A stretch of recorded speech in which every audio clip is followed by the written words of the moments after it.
and then we can go ahead and continue, and we can pop a happy face in, a really happy face, something like that.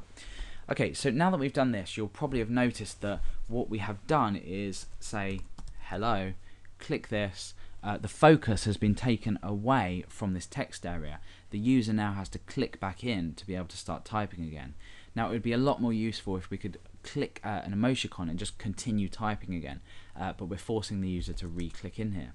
So what we want to do is we want to, just before we add this value to the comment box, we want to use focus. So we're sort of binding this event or binding this function on before we put the value in.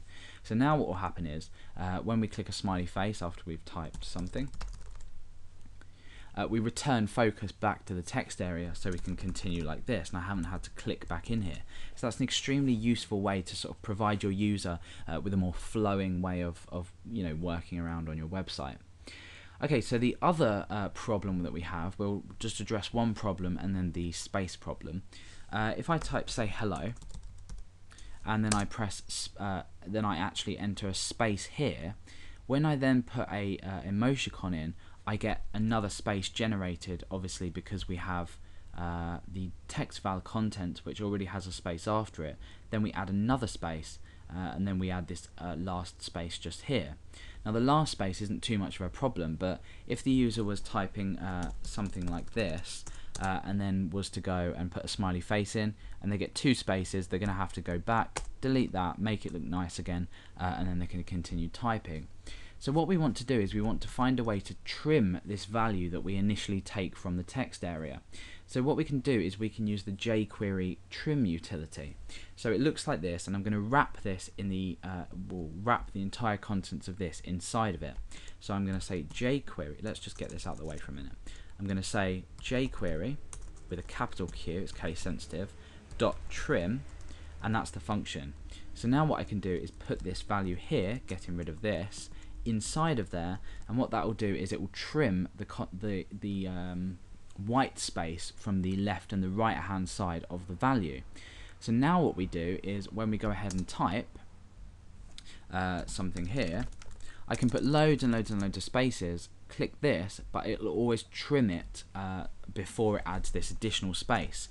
So for example, if we were just typing normally, I've added an additional space here, jQuery trim will remove this space, then add a space on for the emoticon. So it essentially just adds it in the place that you were.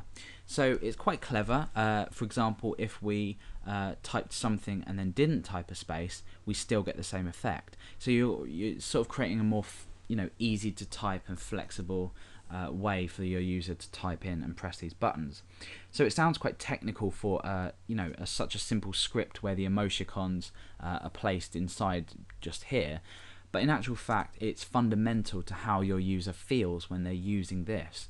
When you're developing things like web applications, you need to make sure that it feels natural and easy to use. So I could type hello and click here, nice website, and click here, and it just does it all for me, and I don't need to think about readjusting anything or anything like that. So let's go ahead and look at the final problem that we have, in the sense that if I just wanted to put a smiley in, you see it adds a space here and it adds a space here. So at the moment we can't really control that because we've just added a space in here and we've added a space at the end as well. So what we can do is we can perform an if statement and then set a particular variable to either a space or not. So the if statement is going to be if the text area val equals nothing, i.e. has the user not typed anything. So at the current state it will be equal to nothing. So when I click smiley, this block here will be run, and in this block I'm going to say var sp equals nothing, so there's no space there. Now otherwise this variable called sp is equal to a space, and the reason for this is if the text area value is empty, we want to create this variable with no spaces.